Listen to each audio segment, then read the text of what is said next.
Hello students, myself Kunjan Mistry and lecturer in Computer Department of UPMB Polytechnic. Today we learn decision making statement and its different types of chapter number branching and looping of chapter 3. From subject name is programming in C, whose code is 3331105 in Diploma Electronic and Communication Engineering course. In this video lecture, we learn following topic. First, introduction of decision-making statement and its different type like simple if statement, if-else statement, nested if-else statement, if-else if later statement, switch case statement. Now first, we discuss introduction of decision-making statement. In C program, when it is required to test condition or to take decision based on some condition, at that time we have to use decision-making statement. C program के अंदर suppose हमको ऐसी कोई जरूरत पड़ती है कि हमको डिसीजन लेना पड़ता है, मतलब कोई नंबर को हमको फाइंड करना है कि वो नंबर ऑड है या इवन है, वो नंबर मिनिमम है या मैक्सिमम है, वो नंबर पॉजिटिव है या नेगेटिव है, तो कोई हमको ऐसा डिसीजन लेना पड़ता है, तब डिसीजन मेकिंग स्टेटमेंट की जरूरत पड़ती है. Second point, decision making statement first test for the condition or expression and based on the outcome of that condition or expression allow you to control execute of the different portion of the code at runtime. Decision making statement first condition और expression को check करता है और उसके बाद उसके ऊपर से वो डिसीजन लेता है और हमको आउटपुट वो शो करता है. In C program are different decision making statement like first simple if statement, second if else statement, third nested if else statement, then fourth if else if later statement, then last switch case statement. Now we learn simple if statement. Simple if statement is used to control the flow of execution of statement. Simple if statement हम simple एक condition को हमको test करना है तब हम use करते हैं इन सी प्रोग्राम के अंदर. If first check condition and based on give the result of it. Simple if statement condition को वो फर्स्ट चेक करता है और उसके बाद वो उसके ऊपर से वो हमको रिजल्ट डिक्लेयर करता है. Now what is the syntax of simple if statement. तो सिंपल इफ स्टेटमेंट सी में सबसे पहले इफ कीवर्ड से लिखी जाती है. इफ देन सिंपल काउंट्स, उसके अंदर हमको कंडीशन देना पड़ता है. If then simple counts condition then simple counts closing, then opening bracket, उसके अंदर हम लिखते हैं true statement block, then closing bracket और उसके बाद आता है स्टेटमेंट एक्स. तो सिंपल इफ की सिंटैक्स है if condition then opening bracket, then true statement block, then closing bracket and last में आता है statement X. Now we discuss work of simple if statement. अब simple if statement कैसे work करता है. In simple if statement first check the condition. Simple if statement first condition को वो check करता है. If condition is true then it will execute the true statement block and then execute the statement X. Suppose हमारी if condition true है, हमने जो condition दी है वो सही है, तो वो क्या करता है कि true statement block हमने opening और closing bracket के अंदर जो भी condition लिखी है वो सारी वो रन कर देता है और उसके बाद वो statement X को रन करेगा. If condition is false then it will not execute the true statement block and execute the direct statement X. Suppose हमारी कंडीशन false है तो वो क्या करेगा कि वो ट्रू स्टेटमेंट ब्लॉक को एग्जीक्यूट नहीं करेगा, स्किप कर देगा और डायरेक्टली स्टेटमेंट एक्स को वो रन करेगा। If the statement block contain only one statement inside it and then there is no need to use curly bracket, means हमारी स्टेटमेंट ब्लॉक के अंदर हमने एक ही स्टेटमेंट लिखी है तो ओपनिंग और closing bracket means curly bracket use करने की जरूरत नहीं है। But if statement block contain more than one statement inside it, then you must have to write them inside curly bracket. Suppose हमारी स्टेटमेंट ब्लॉक के अंदर more than one statement हमने लिखी है तो कंपलसरी सारी स्टेटमेंट हमको ओपनिंग और क्लोजिंग ब्रैकेट के अंदर ही लिखनी है। Now flow chart of simple if statement. Simple if statement सबसे पहले टेस्ट कंडीशन और टेस्ट एक्सप्रेशन को चेक करेगा। सपोज ये कंडीशन और एक्सप्रेशन ट्रू है तो वो रन करेगा ट्रू स्टेटमेंट ब्लॉक को और उसके बाद वो रन करेगा स्टेटमेंट एक्स को। सपोज हमारी टेस्ट कंडीशन और एक्सप्रेशन फॉल्स है, वो statement block true statement block को स्किप कर देगा और डायरेक्टली वो रन करेगा स्टेटमेंट। आइए हम सिंपल इफ स्टेटमेंट का प्रोग्राम WC में रन करके देखते हैं। फर्स्ट हमने दो हेडर फाइल लिख दी है, studio.h and convo.h, then void main function लिखा है। उसके बाद हमने दो वेरिएबल a और b लिए जिसका डेटा टाइप हमने इंटीजर रखा है। a की वैल्यू हमने असाइन की है 10 और b की वैल्यू हमने असाइन की है 20। देन क्लियर स्क्रीन फंक्शन हमने लिखा है और सिंपल इफ स्टेटमेंट की सिंटेक्स यहाँ पे हमने अप्लाई की है। इफ देन कर्ली ब्रैकेट के अंदर a greater than b, a की वैल्यू हमने यहाँ पे अभी 10 ली है और b की वैल्यू हमने यहाँ पे 20 ली है, मतलब हमारी ये कंडीशन अभी फॉल्स है। तो जब ये कंडीशन फॉल्स है तो वो ट्रू स्टेटमेंट ब्लॉक रन नहीं करेगा, मतलब a इज मैक्सिमम अब हमको अभी नहीं दिखाई देगा। वो डायरेक्टली स्टेटमेंट x मतलब कि जो हमने प्रिंटफ फंक्शन में लिखा है enter the value of a, यही हमको आउटपुट में दिखेगा। आइए हम रन करके देखते हैं। ओके, हमको आउटपुट में एक ही स्टेटमेंट मिली, enter the another value of ए।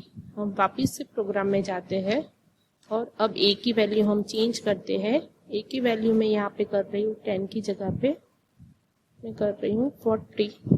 अब हमारी ये कंडीशन ट्रू है, तो अब जब ये कंडीशन चेक होगी तब कंडीशन ट्रू है तो ये ट्रू स्टेटमेंट ब्लॉक जिसमें हमने लिखा है a इज मैक्सिमम, तो ये स्टेटमेंट रन होकर हमको दिखाई देगा और उसके बाद रन होगा enter the another value of a। आइए हम रन करके देखते हैं इसको।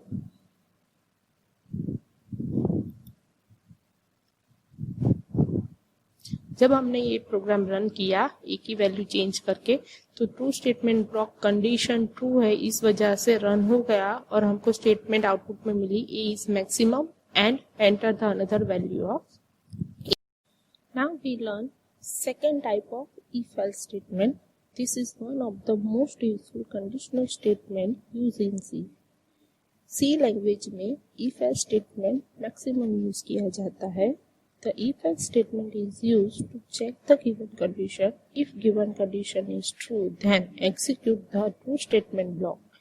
And if the given condition is false, then execute the false statement block and after run the statement X.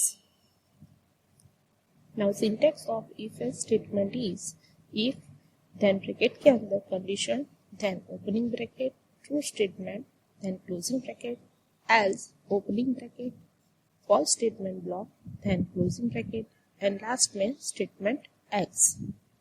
Now how to work if-else statement? If condition is true, if else statement first condition को check करता है। If the condition is true, then it will execute the true statement block and then execute the statement X, that is the followed by if else statement. If else statement सबसे पहले condition को check करता है। If condition true है मतलब condition true है तो वो true statement run करता है, उसके बाद वो statement X को रन करवाता है। Then if the condition is false, then it will execute the false statement block and then execute the statement X, that is followed by if else statement. Suppose हमारी condition false है तो false statement block को execute करेगा और उसके बाद statement x को run करेगा. If the true statement blocks and false statement blocks contain only one statement inside it, then there is no need to use curly bracket. हमारे true statement block और false statement block के अंदर एक ही statement है तो हमको opening और क्लोजिंग ब्रैकेट लिखने की जरूरत नहीं है. Suppose, but if they contain more than one statement inside it, then you must have to write them inside curly bracket. Suppose हमारे ट्रू स्टेटमेंट और फॉल्स स्टेटमेंट के अंदर बहुत सारी हमने स्टेटमेंट लिखी है तो कंपलसरी हमको ओपनिंग और क्लोजिंग ब्रैकेट के अंदर ही वही स्टेटमेंट लिखना पड़ेगा. Now flow chart of if else statement. तो सबसे पहले कंपाइलर कंडीशन को चेक करता है. सपोज हमारी कंडीशन ट्रू है तो वो ट्रू स्टेटमेंट ब्लॉक रन कर पाएगा, उसके बाद स्टेटमेंट एक्स. सपोज हमारी कंडीशन फॉल्स है तो फॉल्स स्टेटमेंट ब्लॉक रन करवाएगा और उसके बाद आएगा statement. Now we discuss example of if else statement.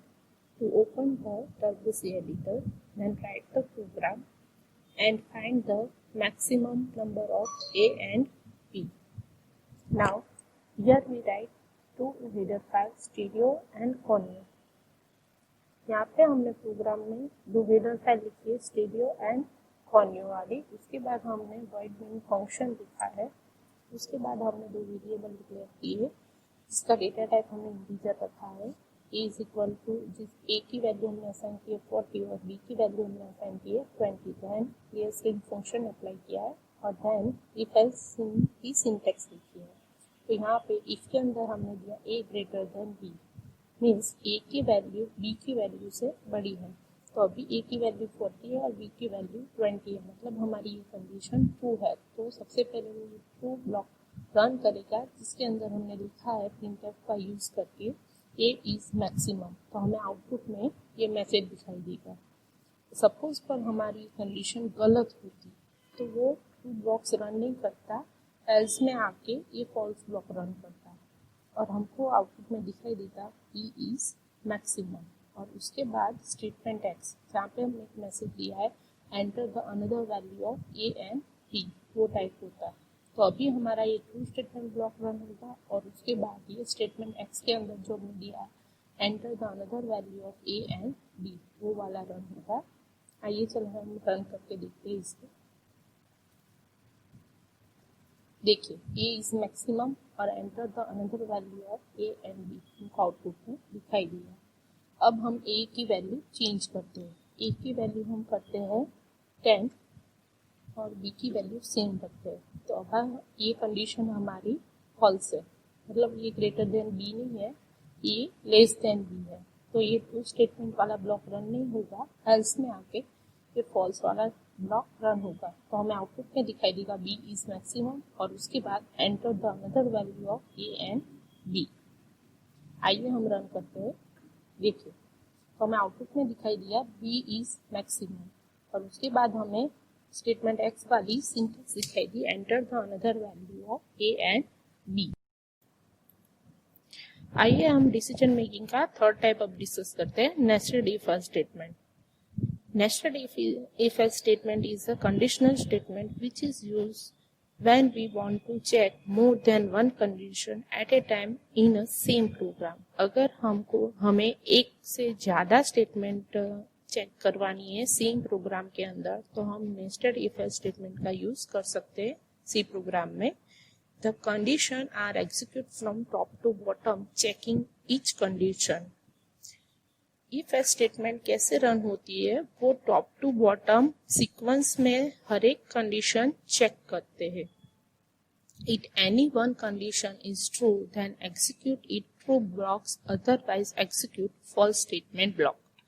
अगर कोई भी कंडीशन ट्रू है टॉप टू बॉटम में तो वो ट्रू स्टेटमेंट ब्लॉक रन करेगा, अदरवाइज वो फॉल्स स्टेटमेंट ब्लॉक रन करेगा.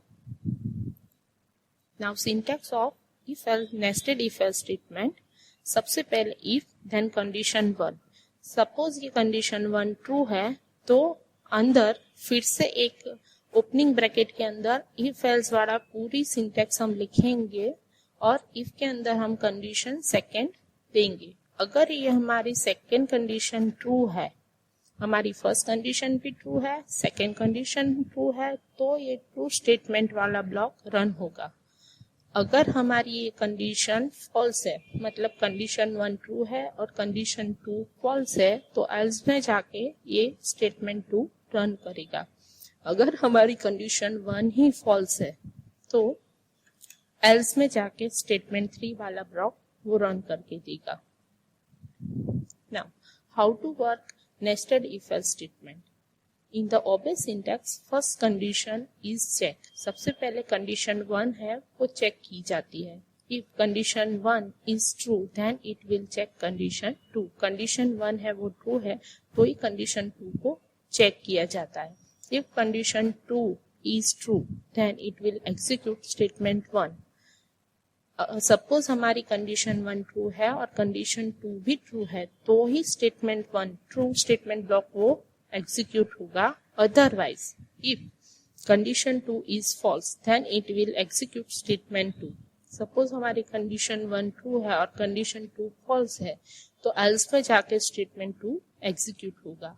If condition 1 is false then it will execute statement 3। Condition 1 false है तो हमारा स्टेटमेंट 3 रन होगा। सपोज हमारे ट्रू और फॉल्स ब्लॉक में एक ही स्टेटमेंट है तो कर्ली ब्रैकेट लिखने की जरूरत नहीं है, हम डायरेक्टली कोई भी फंक्शन दे सकते हैं। पर ट्रू और फॉल्स ब्लॉक के अंदर एक से ज्यादा हम फंक्शन लिखते हैं, मेथड लिखते हैं, तो कर्ली ब्रैकेट कंपलसरी हमको लिखना पड़ता है। Now flow chart of nested if else statement.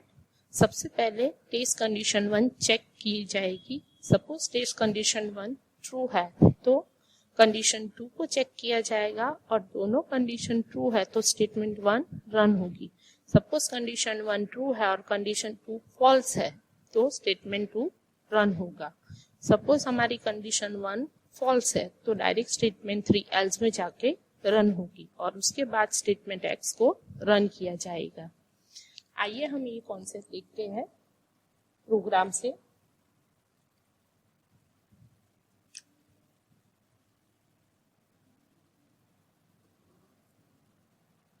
तो सबसे पहले हमने दो हेडर फाइल लिखी है, stereo.h, conio.h, then void main function हमने लिखा है। उसके बाद हमने 3 वेरिएबल लिए हैं a, b एंड c, जिसका डेटा टाइप हमने रखा है इंटीजर। a की वैल्यू हमने दी है 40, b की वैल्यू हमने 20 रखी है और c की वैल्यू हमने 10 दी है।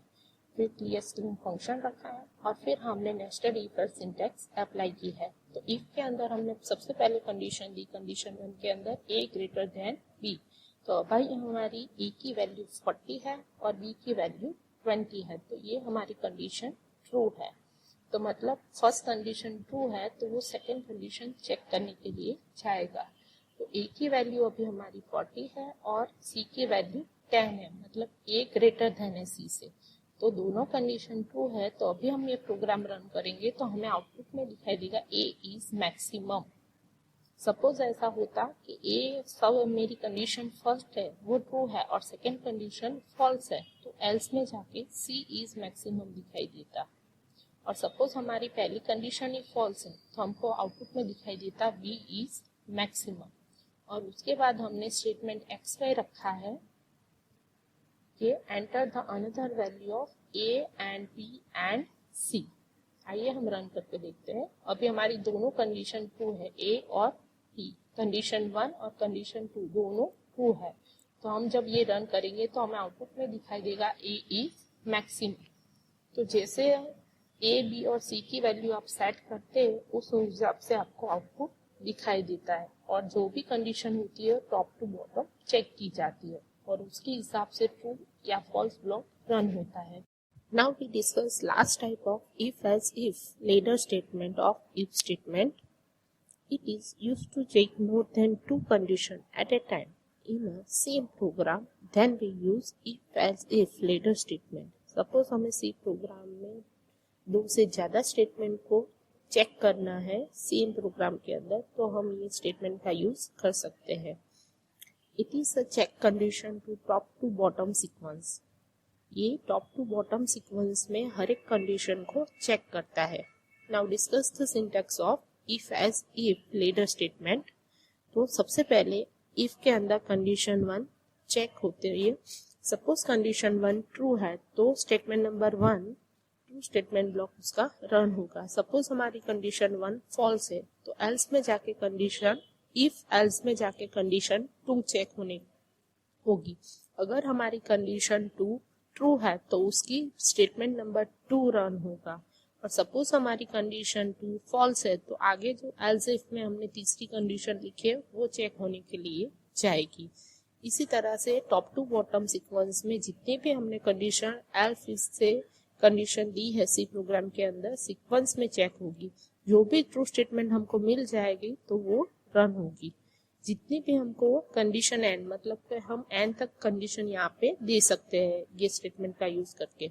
और सपोज ऐसा है कि सारी कंडीशन हमारी फॉल्स है तो एल्स पे जाके जो भी हमने डिफॉल्ट स्टेटमेंट में लिखा है वो रन होगा। Work of if else ladder statement. If else if ladder statement check the every condition top to bottom. ये स्टेटमेंट है every condition top to bottom manners में चेक करता है। If any one condition is true then it execute the true statement block. Top to bottom sequence में कोई भी condition true है तो वो उसका ट्रू स्टेटमेंट ब्लॉक रन कर देगा। Otherwise it run default statement block of else statement. Suppose सारी कंडीशन फॉल्स है तो वो डिफॉल्ट स्टेटमेंट ब्लॉक रन करेगा एल्स के अंदर। It is only one statement will be executed. If else later statement only एक ही स्टेटमेंट जो ट्रू स्टेटमेंट है या फॉल्स स्टेटमेंट है एट ए टाइम एक ही स्टेटमेंट रन करता है depending on which condition is true. कौन सी कंडीशन ट्रू है या फॉल्स है। अगर ट्रू है तो ट्रू स्टेटमेंट ब्लॉक रन करेगा और कोई भी कंडीशन ट्रू नहीं है तो एल्स में जाके डिफॉल्ट स्टेटमेंट को रन कर पाएगा। If all condition are false, then it run default statement. सारी कंडीशन हमारी फॉल्स है तो एल्स में जाके वो डिफॉल्ट स्टेटमेंट रन करवाएगा। Now flow chart of if else if ladder statement. तो सबसे पहले कंडीशन 1 चेक होने के लिए जाएगी। अगर हमारी कंडीशन 1 ट्रू है तो स्टेटमेंट नंबर 1 रन होगा। अगर हमारी कंडीशन 1 फॉल्स है तो कंडीशन 2 चेक होने के लिए जाएगी। सपोज ये कंडीशन हमारी ट्रू है तो उसका ट्रू स्टेटमेंट ब्लॉक मतलब स्टेटमेंट ट्रू रन होगा। अगर हमारी कंडीशन 2 फॉल्स है तो फिर कंडीशन 3 चेक होने के लिए जाएगी और कंडीशन 3 वो ट्रू है तो स्टेटमेंट नंबर 3 रन होगा। हमारी कंडीशन सपोज 3 फॉल्स है तो जितनी भी हमने प्रोग्राम के अंदर कंडीशन दी है एंड तक वो सारी condition top to bottom manners के अंदर चेक होने के लिए जाएगी। कोई भी कंडीशन हमको ट्रू मिल जाती है तो वो रन हो जाती है। अगर सारी कंडीशन हमारी जितनी भी कंडीशन हमने सी प्रोग्राम में दी है वो सारी फॉल्स है तो एल्स में जाके डिफॉल्ट स्टेटमेंट रन होगी और उसके बाद स्टेटमेंट एक्स रन होगा। आइए सेम कॉन्सेप्ट हम समझते हैं प्रोग्राम से। हम अब ओपन करते हैं टर्बो सी एडिटर।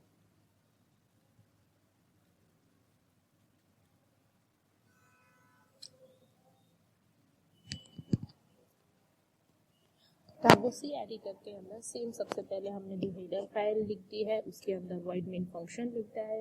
यहाँ पे हमने 3 वेरिएबल लिए ए बी और सी। उसका डेटा टाइप हमने इंटीजर रखा है। ए की वैल्यू हमने 14 रखी है, बी की वैल्यू हमने 20 रखी है और सी की वैल्यू अभी हमने 10 दी है। अब हमने सिंपल इफ लिया है तो इफ के अंदर हमने कंडीशन दी है ए ग्रेटर देन बी और ये हमारा एंड ऑपरेटर है। देन ए ग्रेटर देन सी मतलब ए की वैल्यू बी और सी से मैक्सिमम है। ये कंडीशन हमारी ट्रू है तो हमें ट्रू स्टेटमेंट ब्लॉक में लिखा ए इज मैक्सिमम। सपोज हमारी ये कंडीशन 1 फॉल्स है तो हमने एल्स इफ में जाके दूसरी कंडीशन दी है B greater than A and B greater than C मतलब कि बी वेरिएबल है ए और सी से मैक्सिमम है। सपोज ये हमारी कंडीशन 2 है वो ट्रू है तो हमको आउटपुट में मिलेगा बी इज मैक्सिमम। और सपोज ये हमारी कंडीशन 2 है वो फॉल्स है तो हमने तीसरी एक कंडीशन दी है एल्स इफ में जाके C greater than A and C greater than B. तो ये कंडीशन सपोज हमारी ट्रू है तो हमने ट्रू स्टेटमेंट ब्लॉक में लिखा है सी इज मैक्सिमम तो ये हमको आउटपुट शो होगा।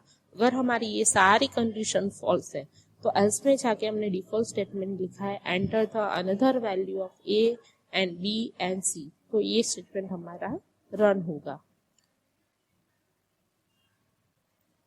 और उसके बाद हमने प्रोग्राम में लिखा है गेट CHR क्लोजिंग ब्रैकेट।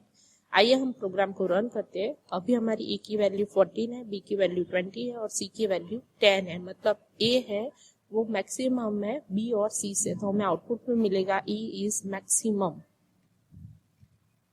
देखिए हमें आउटपुट में मिला है A इज मैक्सिमम। अब हम चेंज करते हैं, अब हम B को मैक्सिमम बनाते हैं, B की वैल्यू हम चेंज करते हैं, तो जो A की वैल्यू है 14 से हम 20 कर देते हैं और B की वैल्यू हम 20 से 14 कर देते हैं। अब हम ये रन करते हैं प्रोग्राम, तो हमको आउटपुट में दिखता है B इज मैक्सिमम। आइए हम थर्ड कंडीशन को चेक करते हैं। तो अब हम B की वैल्यू रखते हैं यहाँ पे 10 और C की वैल्यू हम कर देते हैं 14, मतलब C की वैल्यू अब मैक्सिमम है, तो हमें आउटपुट में दिखना चाहिए C इज मैक्सिमम। तो हमें आउटपुट में मिलता है C इज मैक्सिमम। इसी तरह से आपकी सारी condition top to bottoms manners में चेक होगी, और सपोज हमारी कोई भी कंडीशन ट्रू नहीं है तो फॉल्स में एल्स में जाके डिफॉल्ट कंडीशन हमारी ये रन करता है वो। Now we discuss last decision making statement is switch case statement. The switch case statement is also known as a multi choice or multi decision statement. Switch case statement को multi choice और multi decision statement भी कहा जाता है। सी program के अंदर writing the code using the multiple if has become lengthy and also difficult to merge. Using switch case statement, it is done by easily. अगर हम सी प्रोग्राम के अंदर हमको एक से ज़्यादा डिसीजन लेना है, कंडीशन देना है, और उसमें हम इफ एल्स स्टेटमेंट का यूज़ करते हैं तो वो कोडिंग लेंथी हो जाता है और डिफिकल्ट भी हो जाता है मैनेज करने के लिए। तो उसकी जगह पे हम स्विच के स्टेटमेंट का यूज़ करें तो वो हमारे लिए बहुत इजी हो जाता है समझने के लिए और मैनेज करने के लिए। It provide the choice for each value of variable और एक्सप्रेशन। स्विच के स्टेटमेंट के अंदर हमको हर एक वेरिएबल की वैल्यू हमको एक्सप्रेशन में हम दे सकते हैं, चॉइस में दे सकते हैं।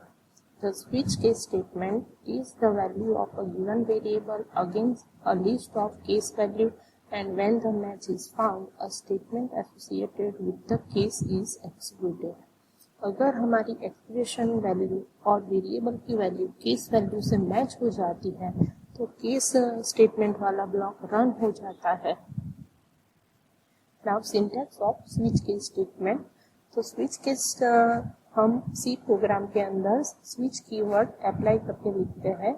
Switch one type of keyword है, देन सिंपल काउंट्स, एक्सप्रेशन और वेरिएबल की वैल्यू हम यहाँ पे दे सकते हैं।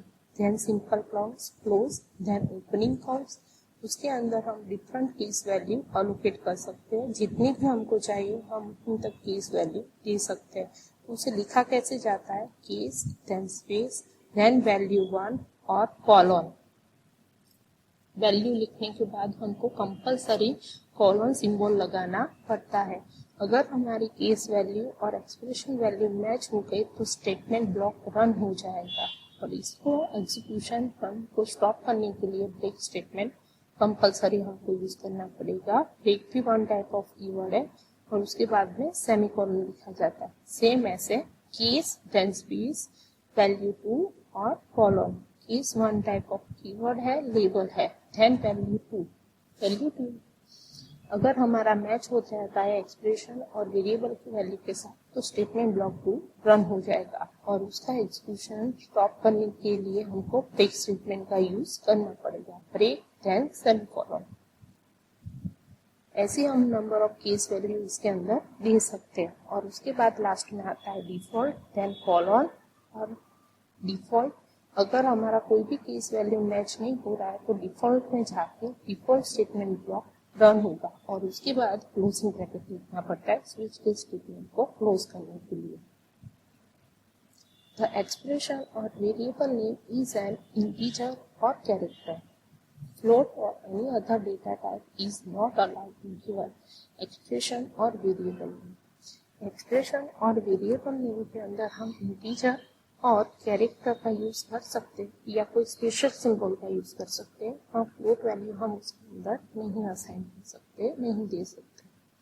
Value 1, value 2 is a constant और known as a case label. Value 1, value 2 हम जो भी केस के बाजू में दे रहे हैं उसको लेबल कहा जाता है। स्विच केस के स्टेटमेंट के अंदर each case label value must be unique.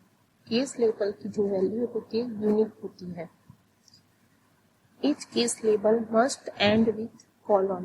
Case label की वैल्यू को एंड करने के लिए कॉलन सिंबल का यूज किया जाता है। Value of the all case is must be different.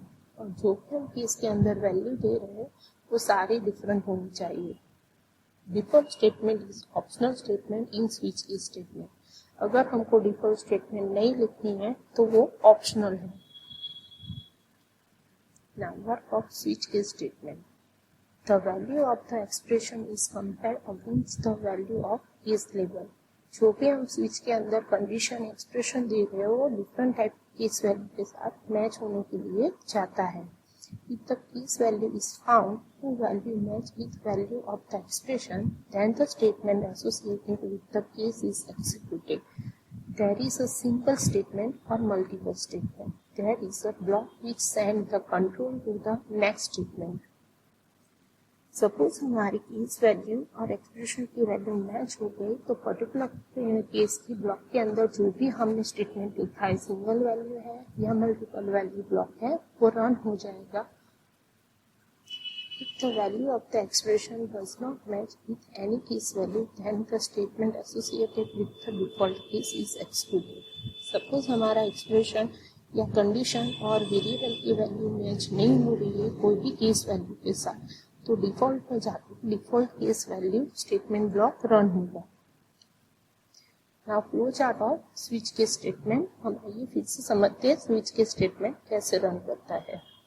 सबसे पहले एक्सप्रेशन और वेरिएबल हम देते हैं, वो वेरिएबल की वैल्यू और एक्सप्रेशन की वैल्यू पर्टिकुलर केस वैल्यू के साथ केस 1, केस 2, केस n तक मैच होने के लिए जाती है। जिसके भी साथ मैच हो जाती है उसका particular case statement block run हो जाता है। अगर मैच नहीं होती है तो डिफॉल्ट में जाके डिफॉल्ट स्टेटमेंट ब्लॉक रन हो जाएगा और उसके बाद स्विच स्टेटमेंट एंड हो जाएगा। यही हम चीज प्रोग्राम से समझते हैं।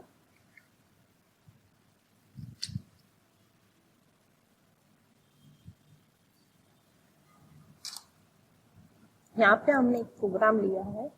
सिंपल हम यूजर को चॉइस दे रहे हैं कि अगर वो 1 नंबर प्रेस करेगा तो 2 वेरिएबल का एडिशन होगा, 2 नंबर वो प्रेस करेगा तो 2 वेरिएबल का सब्ट्रैक्शन होगा, अगर वो 3 नंबर प्रेस करेगा तो मल्टीप्लिकेशन होगा 2 नंबर का, अगर वो 4 नंबर प्रेस करेगा तो 2 नंबर का डिवीजन होगा, और अगर वो 5 नंबर प्रेस करेगा तो प्रोग्राम में हम रिटर्न आ जाएंगे, एग्जिट हो जाएंगे।